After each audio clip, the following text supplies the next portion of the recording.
Everyone wants to leave a legacy of positivity in the world around them.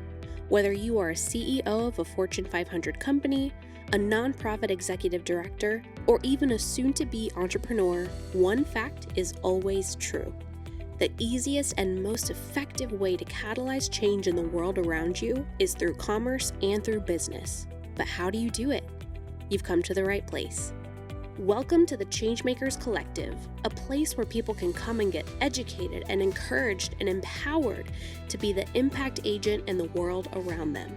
Brought to you by Silverback Ventures, Steph Thomas and Scott Woods have over 50 years combined experience helping companies and owners amplify the voice and multiply the impact of purpose-driven businesses.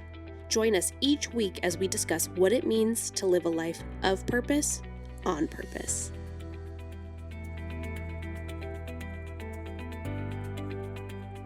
Hey, welcome back to the Changemakers Collective. I'm Stephanie and that's Scott. And today we're going to talk about what's your competitive advantage. So, Scott, I know we talk about a lot that we have our piece of the pie and nobody can do our piece of the pie like we can. And then we Google our piece of the pie and man, they're everywhere. We got pies everywhere. Yes, there's many pies and many pieces and they all look the same. And I think that's the difference, right? So when we talk about competitive advantage, it is about what makes your organization, I would even go so far as to say what makes you as an individual and as a leader, and then as an organization, and then as an impact partner, what makes you different from everybody else doing it? I say to the students I work with all the time, there has never been more ways to make money. What you have to find is where your niche fits. How are you going to define and message and compete based on how you're different than the rest of the world? We're in the consulting business. There are a zillion consultants around, and they all say they do the same thing. They all say that we're going to make the world a better place and we're going to make your company run better, blah, blah, blah, blah, blah. How do we differentiate ourselves from the marketplace? And I think then we can talk about how do you build that for every business everywhere. Scott, I know that we want to talk about this, but I think let's talk about us for a minute, right? Yeah, of course. Because, you're right. There's consultants everywhere. I think one of the things that we do well is we know what we do. Mm-hmm. We do HR stuff. On my end, I do leadership stuff. Mm-hmm. We know the difference between coaching and consulting. Yes. You do a ton of things around finances, scaling your business, how to create a vision and walk out your vision, but we don't do everything. Mm-mm. And we're okay to say, you know what? Yeah, we're not a good fit. We don't do government work. We do not do government work. We don't do publicly held corporation work. Right. There's just too much red tape for us. And I think those are ancillary things to our core value is we come alongside businesses. When we sit down, most consultants get a bad rap because when you ask anybody that's had a bad experience, they said all they did was tell me what to do, didn't understand my business, and then charged me $1 zillion for it. That's not the way we go to market. That is not Silverback Ventures at all. We come in as part of your squad. A partner. After the first conversation, every conversation, and it flows naturally out of both of us, but I hear it back from our clients. From the minute we get done talking, it is we are going to do this. We as the organization, we're part of the organization going forward. Does that make it harder for us? Yes, it does, because now we are owning our piece of that organization moving forward. But that is our competitive advantage. What makes us different from every other consulting firm out there is we become part of your team. We are ingrained in every aspect of your business because the business has to work in a holistic standpoint to be the impact and the change maker you want to be. And that's why we're selective about who we pick as well. I think that could be true for any business, right? So, you worked with a group of people that, who are the people that made the non-nuts. Oh, yes. Absurd snacks. Right. Absurd snacks. What a great story of a couple of college kids that were on a cross-country team and found out their teammates had nut allergies. Well, when you're on a cross-country team or any endurance sport, you eat a ton of trail mix. They said, well, the rest of our team can't have trail mix because it's all full of nuts and it all makes them sick. So they created an entire line of snacks and trail mixes that were completely non-nut based. So I love that, right? So there's other people that are successfully making non-nut filled products, but their niche worked for them in their area. Yes. Yeah, and you have to be able to identify what makes you different. Our amazing producer, Kristen, who happens to be sitting right over here. I know you can't see her, but she's right over there. With Nava Studios. When she and I first met, it was, hey, I'm a podcast producer. And within 5 minutes after we ended our meeting, she sent me a list that was like 3 paragraphs long of all these marketing things I should be doing. And then correspondingly, what we should be doing. And I'm like, well, you say you're a podcast producer, but really, you're a marketing agent, a digital marketing agency that offers a full circle of services. Seriously. Now, again, we're a little partial to Nava Studios. Yes, we are. But we're partial to people that are doing amazing work and that are amazing people on top of that. So she helped with content. I mean, we struggled with podcast. She helped with content. She reminded us that our portfolio pictures are dated. So she was able to... Even though we were both skinnier at that point. We were very skinny at that point, but we're working on it. She took pictures. She's done all of these amazing things. The cover art, the show notes, everything. But what she needed to hone in on was her niche, what she can do, what her unique identifier that gave her the competitive edge. Well, and because in this instance, there are a ton of people that consider themselves digital marketing folks. Right. How do you carve out or separate yourself from the pack? We talk about businesses that are doing it well. Amazon went from a closet garage bookseller to the single source of most purchases in the United States because they identified how they could be different. I purchase from Amazon almost exclusively because I can get it in 2 days. I don't have to go to the store, and they have a bigger inventory. All of those things enable us to be able to say, I don't want to have to mail order something from any place else. I know it's going to get here. I know it's easy returns. All of that things makes me want to buy from them. Are they the best in the world? Are they the best corporate citizen? I don't know, but I buy from them. Yeah, it's just easier. Scott, one of the things that I think is really cool about Amazon is they just don't stop reinventing themselves. People used to think Amazon books, Amazon, this is an alternative. Okay, if you watch them from the beginning of time until current day, they've went from a change in how they deliver packages, a change in how they work with the community. So they used to only sell from big box. Now, if you have your own business and you sell a product, you can partner with them. They will help you. They still are in the book business, right? You can self-publish through Amazon. They now have their own fleet of vehicles that they deliver food and food, clothes, books, whatever. Everything under the sun. But they're also working on a drone system. So they didn't just stop. They keep going. Well, I think it's important. That's an important distinguishing moment because your competitive advantage is your competitive advantage at that particular moment in time. As the market changes, and we're not a promo company for Amazon. Oh, of course not, right? Us to do that. Amazon, we're here. Silverback Ventures. But that's not what we do. And the example of them constantly innovating and constantly changing, Disney's the same way, constantly reinventing their way that they go to market.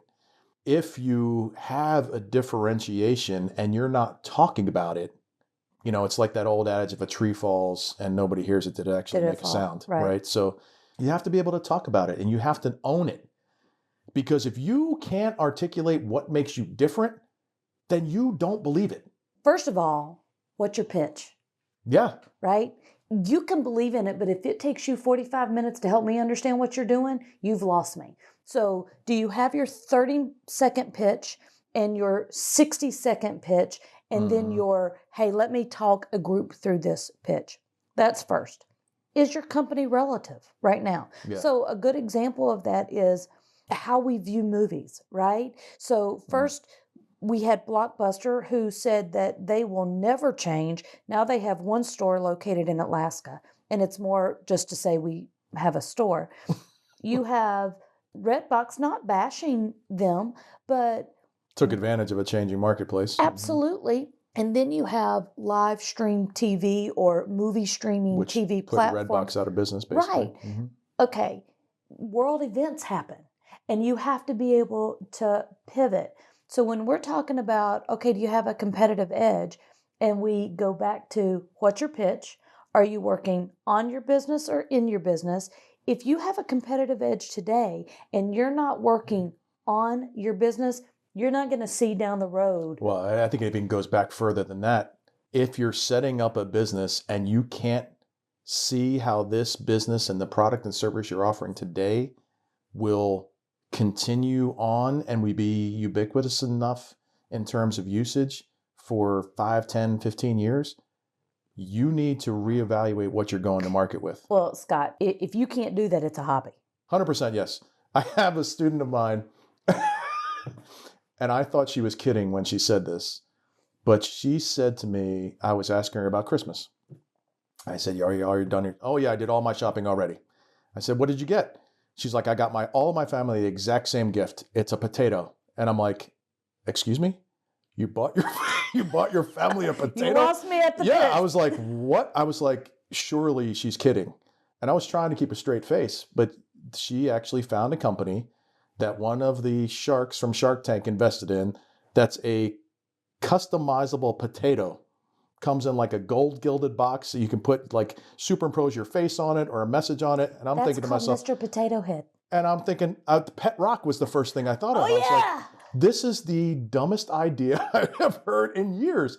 But somebody, for a very short period of time, is going to spend a lot of money. It's going to be a fad, and it'll be gone in 5 minutes or 5 days, literally, because the potato's going to go bad. Mr. Potato Head. Yeah, and understanding that that's not a sustainable business and being cognizant of that and thinking through that when you're setting up your business. When you're writing, nobody likes to write a business plan. Nobody. Right. It's long, it's arduous. You feel like you'd rather be actually doing the things. But some of that activity is to really identify how you're going to go to market, how you're going to differentiate yourself from the rest of the world, and how you're going to actually be able to do that for a longer period of time. There are people that have decided I'm going to be a solopreneur. Mm-hmm. Just me doing my thing. I have a competitive advantage and I'm good to go.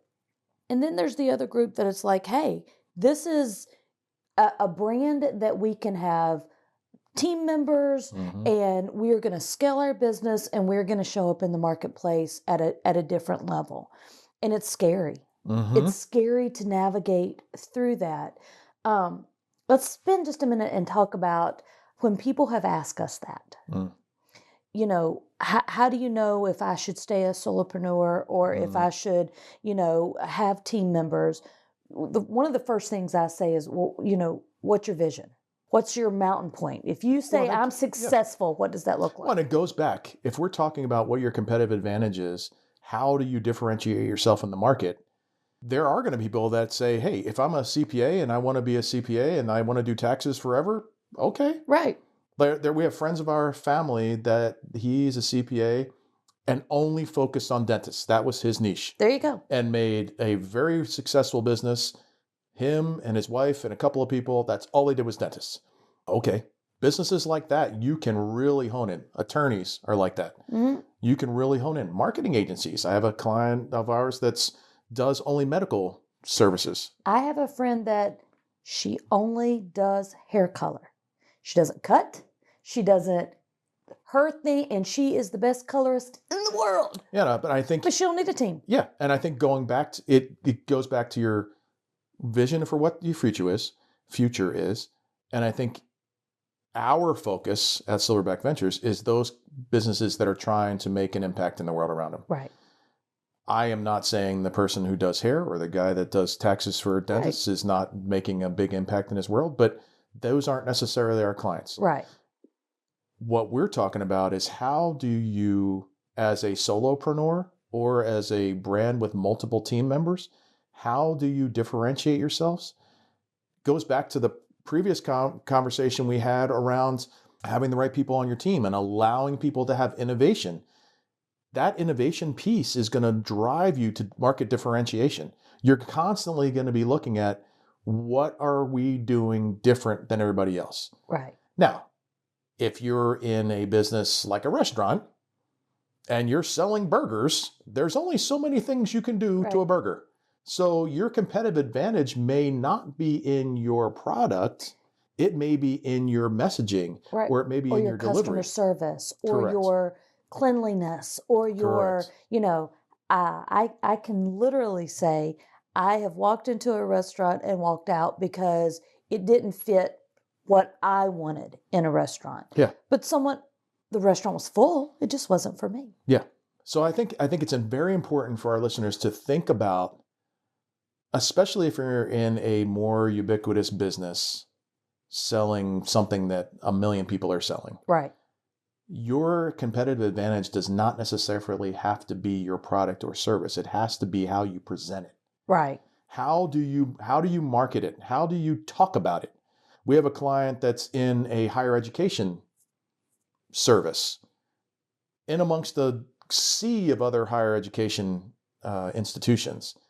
And their biggest issue is not the product they're delivering, it's about the messaging. Yes. People are not wanting to buy what they're selling because they can't get past the website and the messaging. Right. So part of your job as the business owner and as the team around the business owner is to talk about your product in a way that people hear it.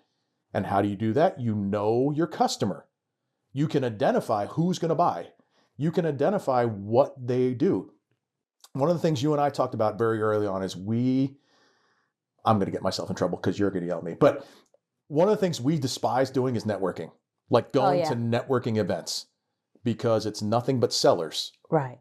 And we want to talk to the buyer. Right. So what we said all along was, how do we get into a space where the people that are going to buy our service are hanging out? Right. That is not going to be, the business owner is not going to be hanging out at a networking meeting. Right. Unless they're really small. Right. And there's a spot for that. That's one of the reasons we created the Changemakers Collective. We want like-minded people to come together, share ideas, and change the world. Okay, well, Scott, and that always goes back to how much are you working on the business versus in the business. Yes. There's a time and place to be at the networking events, right? If you're at a networking event, then maybe you're looking at who's doing it well, who can I connect with so that we can share and collaborate ideas to scale my business. If you are... But dear, pause, because this is super important, right? So, and I find the networker who's doing it well and connect to that one person. Not 20. Yes. Right. Yes. Okay, then on the flip side of that, where do the people that you're trying to service hang out? Because they're not in the same places typically. That's correct. So if I am a pie maker, I'm probably not going to hang out at the shoe store. That's true. I'm going to hang out maybe where the flour is or the eggs. So, so there's that whole aspect of it. And then there's the whole, okay, well, where do you start?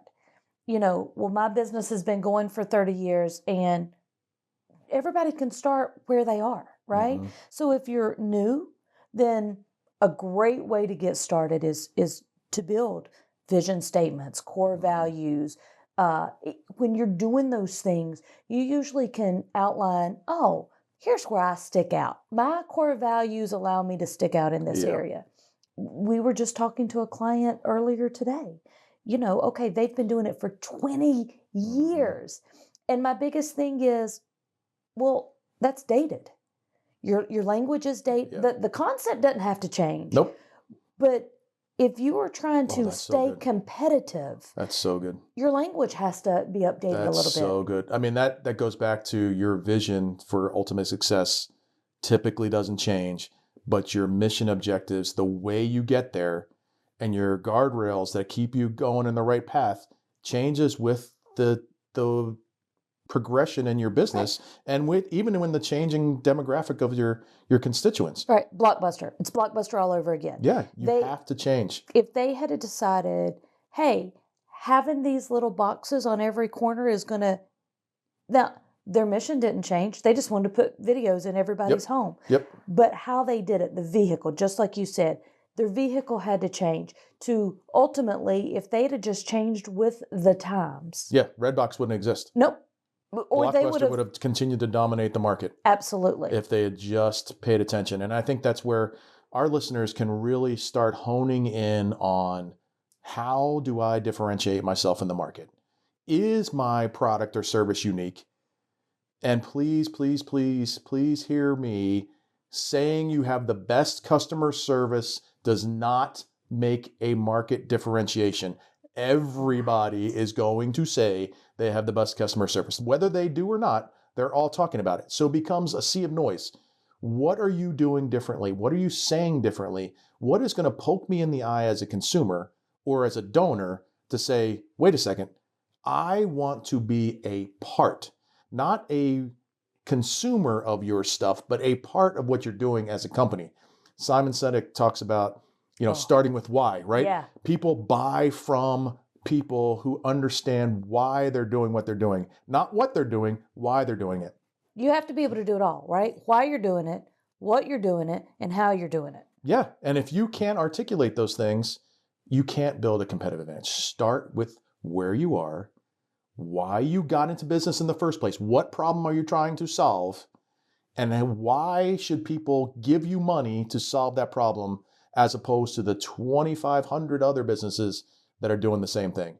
And then articulate it. Tell everybody. Put it on your website. Put it on your socials. Put it on your email. Put it on the bottom of your email. Give me a tagline. Empowering impact businesses. Says right on the bottom. Live a life of purpose on purpose. That is in our tagline because we believe it and we live it and we breathe it every single day. Do the same. Do the same. And we'll talk to you and we're going to check up on you. We can see you where you are. We're going to check up on you. Get your market differentiation in order and we'll check back with you shortly. Thank you for listening to the Changemakers Collective. If you've enjoyed this episode, please help us grow our community by leaving us a review on Apple Podcasts or rating us on Spotify. You can also find our podcast on YouTube, so you can come and leave us a comment over there as well. If you want support growing your business and scaling your vision, visit us at silverbackventures.org or connect with us on LinkedIn. Thanks again, and we'll see you on our next episode.